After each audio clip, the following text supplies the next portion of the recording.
field. Like father? Over the top of him, Jordan. Like son? We go ball right here on the 25. No doubt. The apple doesn't fall too far from the tree. Don't get so far up the field. You cross his face. Jeff Griffin is the defensive line coach at Basha High School. Good, Jackson. Good, Jackson. All right, that's it. His son, Zach, is the team's defensive coordinator. Let's go. Bring it up. Bring it up.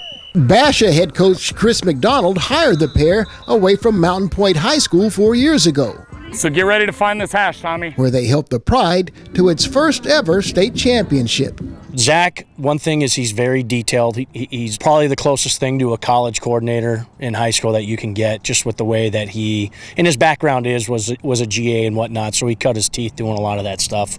And then Jeff, the guy's been coaching for 40 years, and he's been coaching, about as long as I've been alive. So he brings a wealth of experience as well. And then he's able to, help Zach out in a way where he's like, in my experience when we did this back in, whatever, he's able to kind of talk him off the ledge a little bit if there's something going on, so it's good. Hey, watch pop pass! Success seems to follow Jeff and Zach. So we got to get up here. Tommy, you should be going with this tailback, right? They were instrumental in helping Basha to its first ever undefeated regular season and first ever appearance All right, hey, give me over Sam Cash. in the Open Division playoffs Check, check, check. Over level, over level, over level. before being eliminated last week by Liberty. I tell people all the time, in the 40 years I've done this, I've been on 5 teams that have been 10-0 at the end of the regular season. He was a DC on 4 of them. Give me Rhino back in. 7 years at Mountain Point, and then now we're on our 4th year here, so it's been about 10 total seasons of us working together, and we've found a rhythm. Make plays.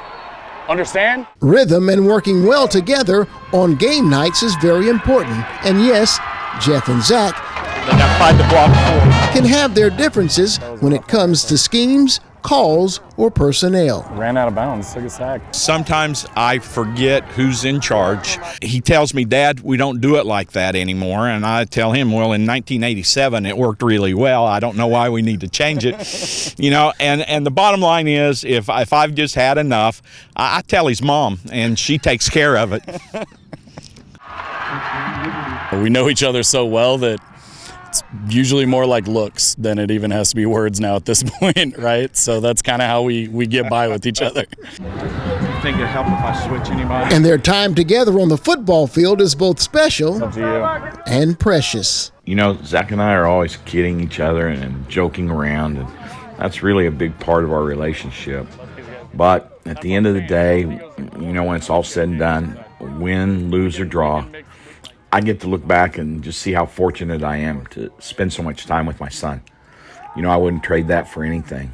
Stay on him, stay on him, stay on him, stay on him, stay on him, stay on him, stay on him, stay on him. It's been a joy, to be able to do this. Not many people get to spend this much time with their dad at this point in your life, has got your back no matter what. So when I mess up and make a terrible call, at least he's there. He's there. Yeah, I just point at him and say that was his idea. I don't know what y'all are talking about. But again, it's during those times that Jeff pulls out his ace. I tell Peg, I said, you need to text your son and tell him to quit picking on me. And she gets out the phone, and pretty soon his phone is beep, beep, beeping.